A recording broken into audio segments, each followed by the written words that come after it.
Ibrahima o wi arrabe yani ko fi settogo yewta wo sayyidul fusul ko settogo woni keerol woni kooho keeri ɗi nayyi kooho keeri ɗi nayyi keeri hitande ɗi nayyi arrabe o sayyidul fusul kanko woni koohojo keeri ɗin huwa bahjatu sana o ɗo woni ngari hitande nden o hayatu e gurna hitande fihi ko e o faslu ɗo tastayqidu finata tabia muulode yaasi o yani ngoni ɗin min suɓate ka ɗoygol mayri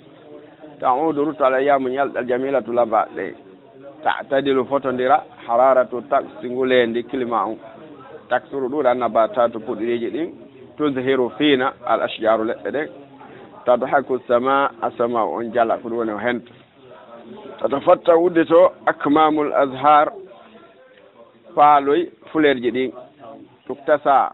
holtine alghabatu buruji ɗin bi hullatin khadra cuɗariji haakoji tugatta al ardu leydi ndin suumoro bi tabaqatin ko ɗum woni e mooɓere min al ushbe huɗo al akhtari hecci ɗum tantashiru sakito fiha e burure nden zuhurum ko ɗum woni piindeji mukhtalifatul alwani luutodirɗi mbadiji tabnino ma tuyuru colle ɗin wuknati ha ñaka majji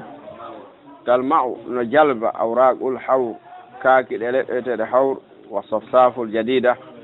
e leɗɗe safsaf kesere tan saabu no yuppo alanharu canɗi ɗin fil ardi ka leydi ma tan saabu no ila alanharu canɗi ɗin fil ardi ka leydi yatabaha hino ɓuro mano manto bungal uguhwan o fule weteɗe uguhwan magal leggatega uguhwan bisiyaɓe coñci maggal ay bayda daneji yani kañum so fulere o fetti rawna tazharu no fiina shagaygu no man o fulere weteɗo shagaygu no man bihmirarin e mboɗeri e mana e wojjugol batalati ha ko ɗum woni dukke munɗe tatiru no wira talaiul farash yani allah puccuji ƴellitotoɗi hoore fuleji ɗi to rafrifu no wifa mana no to rafrif no haylo mano jinda ala safiru coloy usete ko usfur koy fawqal atlam elo dow yana bilitti al jadidati kesiɗi alwanu rabe noneji settogon wa as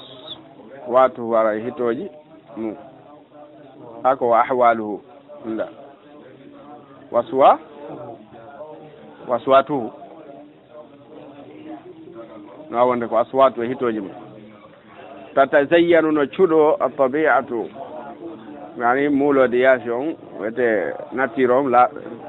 bi hullatin e cuɗari kashibatin pikkirandi min al alwani morde e couleur ji azahiyati fotuɗi min ha noye ɗin al asfar soyɗo ɗi alfaaqe hattirde e soyɗugol wal abyada e daneji annase jalbuɗi wal asfarul qani e wojjuɗi coyi innaha wal ahmarul qani awa e wojjuɗi coyi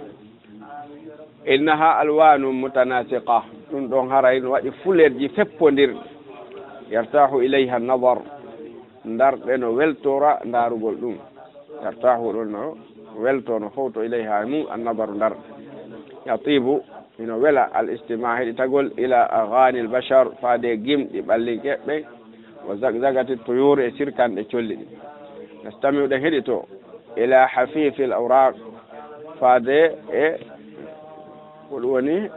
memodirgol kaaki ɗin hendu wifi ko kaaki leɗɗe ɗen watta hito ko wiyete hafifi l awraq nan tabihu ɗen wattana yila ila washwashati faade e ilugol mi yahil anhar ɗi e canɗi ɗi yani ko hito ndiyan ɗan harirul ma washwashatil ma no fof ko hito ndiyan ilojan ɗan lirre mali ka jaarendi wal hasay ka ko cuuri ande jaare no ilde e jaarendi ndiyan no ilde e jaarendi hara jaarendi no waɗa hito ma ko cuuri ni sino ilde e ko cuuri ara ko cuuri ni no waɗa hito ɗum wiyete washwashatil ma señƴugol ma ndiyan ɗan mi yahil anhar ndiyan canɗi ɗi rimari ka jaarendi wal hasay ka ko cuuri ma acimala kawe ko laba shadwal balabil yimmugol lagayji ɗin wa tahrida kadi ko yimmugol alhasasin yani ko hasasin woɓɓena ko mbodoji na ko jiddolloji wayta rafigu han wonde mum hadilul hammam hito gaboji ɗin hito gabor wiyete hadil wasfu riyahi wiffugol keneli ɗi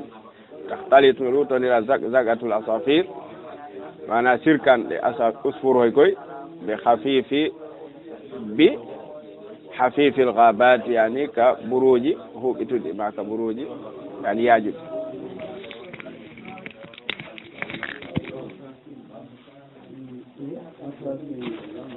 o inde colli ɓenna ko mbodojo ɓenna ko jiddollo